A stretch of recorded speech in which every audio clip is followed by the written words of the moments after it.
Messi marque son premier but en Ligue 1. Mbappé toujours aussi décisif et impactant dans son rôle d'ailier virevoltant. Neymar retrouve ses jambes d'avant. Un PSG certes un peu chanceux, mais victorieux avant tout et démonstratif en première période. On parle du match PSG Nantes, victoire 3-1 du PSG. Let's go. Pour les 30 ans du Cup, le PSG a donné un beau cadeau aux Ultras, qui font vivre, qui illuminent ce parc depuis 30 ans. Merci à eux de donner tant d'énergie pour faire vivre ce club, chargé tant d'histoire et de charme. Bref, une première période assez surprenante de nos Parisiens. Surpris positivement, bien sûr, évidemment. Au vu des prestations moyennes depuis le début de la saison proposées par la formation de Mauricio Pochettino, Paris a montré beaucoup de facilité techniquement, des multiples combinaisons, des automatismes, de belles occasions créées par les intermédiaires de Neymar, Messi ou encore même Kylian Mbappé, qui a été tonitruant, on va pas se mentir dans ce match. Comme toujours, percutant sur son côté, des différences techniques apportées, de l'altruisme et d'énormes replis défensifs. Mbappé reste indispensable pour le Paris Saint-Germain. Neymar, depuis 3 matchs sous les couleurs du PSG, le LOSC, Bordeaux et ce soir Nantes, Neymar retrouve ses habitudes d'antan, plus présent dans le jeu que ces dernières semaines, mais aussi plus efficace techniquement, moins personnel et plus lucide dans son jeu. Neymar est sur la bonne voie, moi qui ai l'habitude d'être dur avec lui, à juste titre, évidemment, Neymar me redonne satisfaction, même si cela n'est pas parfait, son implication et sa volonté de bien faire, et à rester dans son rôle me donne de l'espoir pour la suite. D'ailleurs, la sortie imprévue de Neymar dans ce match a eu un impact qui a confirmé la deuxième période moyenne du Paris Saint-Germain. Depuis la sortie de Neymar, j'ai trouvé un PSG, on va dire, moins productif offensivement et moins de solutions pour créer des situations offensives dangereuses. Des Mbappé et Messi un peu seuls depuis cette sortie. On reparlera des choix de Mauricio Pochettino et la deuxième période un peu plus tard dans la vidéo. Lionel Messi qui marque enfin son premier but en Ligue 1. Un soulagement, une libération pour lui et pour nos supporters. Ce but embellit quand même sa prestation qui au départ n'était pas réellement mauvaise mais pas folle non plus. Même si sa faculté à décrocher pour aider ses coéquipiers et créer des situations, des occasions. Mais je l'ai trouvé parfois pas très précis dans ses passes, hésitant dans ses prises de décision et surtout ses 2 face-à-face ratés. Alors oui, il y a eu un grand Alban Lafont hier soir, mais c'est Léo Messi, il ne doit pas rater ça. Surtout quand ton équipe est en sur-régime et dans un temps fort. D'ailleurs, regret au niveau du score. Si le PSG avait concrétisé sûrement ses occasions, Nantes aurait subi une valise. Bon, après pour Messi, je m'en fais pas. Sa prestation est quand même encourageante et satisfaisante. Il revient de sélection. On reverra un grand Messi, j'espère, dans les jours à venir. Continue au niveau des performances individuelles.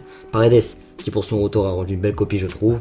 Toujours juste et simple dans son jeu, placé entre les défenseurs pour protéger la charnière, digne d'une vraie sentinelle, au poste de 6. Tout de même, un peu décisif sur le but de Mbappé, sa frappe surpuissante aurait pu finir au fond, mais le pied de Mbappé est survenu. Verratti et Gay ont été également bons, ce milieu a montré du dynamisme, de l'intensité et de l'équilibre. Défensivement, Thilo Kehrer et Achraf Hakimi se sont démarqués dans cette défense à 4. Thilo Kehrer, sauveur à 2 reprises dans le match, bonne copie rendue en première période. Je le trouve plus serein qu'avant, il est solide, il faudra lui faire de plus en plus confiance à l'avenir, son début de saison est correct. Après une longue période de prestations très moyenne, Achraf Hakimi s'est réveillé, un match très abouti et sérieux dans son couloir droit. Le latéral droit marocain s'est montré intraitable défensivement, il a participé à quelques situations offensives en combinant avec Kylian Mbappé, digne d'un latéral droit du football moderne. Bien joué Achraf. Parlons désormais des flops. Il y en a eu malheureusement dans cette rencontre. Tout d'abord, notre grande Keylor Navas, qui n'a rien eu à faire en première période, mais qui a fait cette énorme erreur en sortant inutilement sur Blas violemment. Ça lui a valu un rouge. Cela a pénalisé le Paris Saint-Germain en étant réduit à 10 et en donnant un grain de confiance aux Nantais qui ont réussi à faire douter le Paris Saint-Germain en seconde période. Paris était complètement, on va pas se mentir, endormi en seconde période, complètement dans ce nuage de confiance et dans cet état d'esprit que la victoire était acquise au vu de la première période. Ça se comprend, mais il faut rester dans son match, rien n'est acquis en Ligue 1. Aussi, on peut noter que Diallo, comme flop, pas trop gros flop, mais je l'ai pas trouvé bon. Il est fautif selon moi sur le but nantais en faisant une erreur de marquage. Bon, on va pas trop l'accabler non plus, mais ça reste à noter. Pour finir la vidéo, ma traditionnelle critique sur Mauricio Pochettino, notre coach, qui a sorti le grand jeu pour cette rentrée d'une trêve internationale ennuyante. Il a sorti notre traditionnel 4-3-3 avec un Paredes en 6, en point de basse, pour protéger la charnière centrale et faire les choix de jeu justes et sereinement. Messi en faux neuf, enfin, un Messi pour redescendre, faire la différence sur le plan technique, sur ses passes pour créer des espaces et sur ses tentatives d'enrouler en dehors de la surface pour battre le gardien. Sur la sortie de Neymar, je vais gentiment blâmer Mauricio Pochettino qui a sorti un élément offensif en forme, qui a proposé de bonnes choses dans ce match, qui reprend confiance petit à petit sur les couleurs rouge et bleu.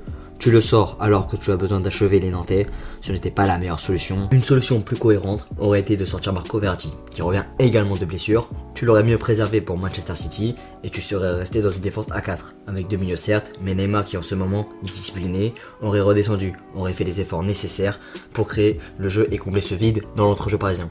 Avant de vous dire au revoir, mention spéciale pour Sergio Rico, qui a fait ce qu'il a pu pour garder sa cage inviolée. 2 arrêts salvateurs de sa part, pas facile quand tu es 3ème dans la hiérarchie des gardiens de but au Paris Saint-Germain d'avoir du temps de jeu, et pourtant tu peux, qu'il a montré, il montre du sérieux et de la qualité. Merci Rico. Allez, ciao ciao, ici c'est Paris, et rêvons plus grand.